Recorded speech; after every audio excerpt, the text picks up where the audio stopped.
And we're back. And joining me live from Arizona is Travis Haley.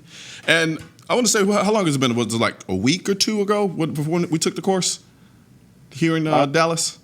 Yeah, I don't even know what day it is. Yeah, but yeah, something like that. Today a weekday? Yeah, right.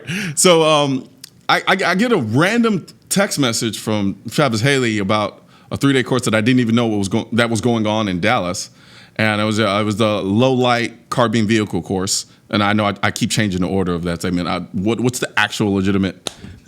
It's our D3 program, our disruptive environments. It's a darkness. So any of our low light programs are darkness, and then the carbine vehicle darkness is what you call it. So carbine vehicle darkness. Okay, gotcha. And by far, of all the other courses I've taken with you, this was my most advanced course that I've taken. And because it incorporated so many different, now it not only incorporated the handgun, it incorporated the carbine. Not only that, now we're throwing in cars in the mix, shooting and getting out of cars. And then on top of that, throwing in the darkness component, which I honestly had no idea. I had no clue what to expect going into it because I'd never done it before, which is interesting considering how much time I actually spend in a car. And so it's definitely something that I think off the top people think, okay, well, this is something for like law enforcement and like military guys and things of that nature. Now, and I'm pretty sure there's an abilities kind of requirement that goes along with taking this level of course.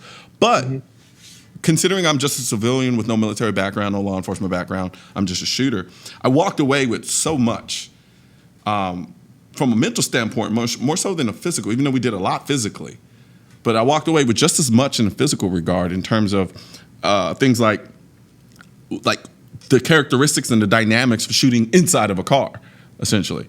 Not realizing all the stuff that gets blown back in your face when you shoot through a windshield, what that bullet actually does when it goes through a windshield. Because I'm not going to lie to you, for the longest time, I was of the mindset, you shoot through a windshield, it's going to more or less go straight through and then hit the target in front of it. But that wasn't necessarily the case. Right. So for me, it was very, very, very eye-opening. And so from that perspective, what did you see as far as from the first course that I took with you versus where we are now? Now, feel free to completely toot my horn and make me look incredible and amazing. It's not going to be that easy, man. No, I think. No. Yeah, it's an advanced applications course, and what that means is basically it's an advanced applications of the basic fundamentals. So now we go back and rewind to, your other courses, the D5 handgun courses or carbine, where we're building a foundation, and it's in depth. We add a lot of sports performance, as you know, and the psychological, physiological aspects. And we have sports performance doctors here on staff. Yeah. We're not just a training company. We've got kinesiologists, we've got neurofeedback specialists, we've got visual training companies that we work with, so that when we have an idea or a question or concept, we can bounce it off of them. So, and that's where, like you mentioned, when I text you the night before class, yeah. Right? So understanding people is important, and I know how you are. You love to go fast, man. And so by tricking you into that, hey, you got to be here tomorrow, you're like, yeah, I get to go fast. Versus 3 weeks prior to that, you wouldn't have probably even showed up. No. So it's important. But looking back at your first class, you had a really good foundation. We fixed a lot of things that were into the advanced applications phase. And what happens is it's called the aggregate of increased margins or marginal gains. So we gave you 1% of information a long time ago, and then you started applying that information with deliberate practice. Mm-hmm. And then what happens is when you add time to that formula, the first course to now, I've noticed that aggregate, that margin starting to increase, and then it starts to skyrocket. But it takes time, Even when I worked with you on freestyle, you were in that middle range, and then I saw a whole different shooter in this last class. Because you kept deliberately practicing, you're getting out there, you're doing it over and over and over. Yeah. So from a performance standpoint, you're starting to get that natural kinesthetics again, the proprioception in your body starting to go. The gun goes faster to the target. So we're using all those fundamentals in an advanced applications course based around tactics, where we see a lot of people come in that don't have a good foundation, and they're sitting there trying to figure out how to work their fundamentals, and they can't even tactically process what's going on. And so that's where that model is important, and I can see that growth that you've had along the way with that time. One of the most surprising components of taking that course was when we were doing the 25 yards with the handgun and really low light, close to no light on the targets. Aesopic. And walking up to the target and then realizing within that 12-inch circle, I didn't drop anything outside of it. And I can tell you right now, I can't do that during the daytime.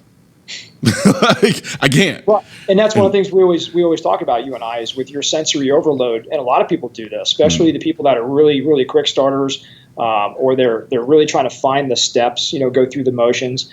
You're really thinking about something and you get overloaded in your mind and you start missing. And that's like that one time we were back at 50 yards. Yeah, that was the first course. Yeah. You kept missing that plate. And I was like, all right, I'm going to tell you to do something. When I tell you, you got to do it immediately. And I said, blue plate. And you went, bing, red plate, bing. And you started telling them at 50 yards. I'm not going to lie to you. Okay, go back to the same target. You just started missing again. That was probably one of the most embarrassing things I ever experienced, because we're literally at the line. And it was the embarrassment actually came more for me than anything else. Just because I had this kind of overestimated aspect of my abilities in shooting prowess. So, and you're right. It was just, I couldn't figure it out. And the more I kept missing, the more I kept adding things on. All right, remember to do this, remember to do this, remember to do this, remember to do this. And it just wasn't happening. And so, I mean, if I brain mapped you and I could see if I had you here in our labs, I could literally, I would guess that you're probably a high theta brainwave person or a dominant theta brain. Which means it's why you're creative, why you're good at communication, why you're witty on the spot, why you could probably go into a courtroom and destroy people. But then if you went back and then you had to do all the research and the boring, you're like, man, I just want to go back in the courtroom and destroy people. So that's the same thing in our lives, in our jobs, our families, out on the range. And that's where you understand people and be able to speak that as a teacher. And next thing you know, you got something that you can build off of from there. And then that scientific component of it it's to some people it sounds like snake oil, but it's not. Because like what you just mentioned now in terms of the courtroom aspect of things, I remember when I was doing mock trial stuff in school, it was me and my mock trial partner. She did the research.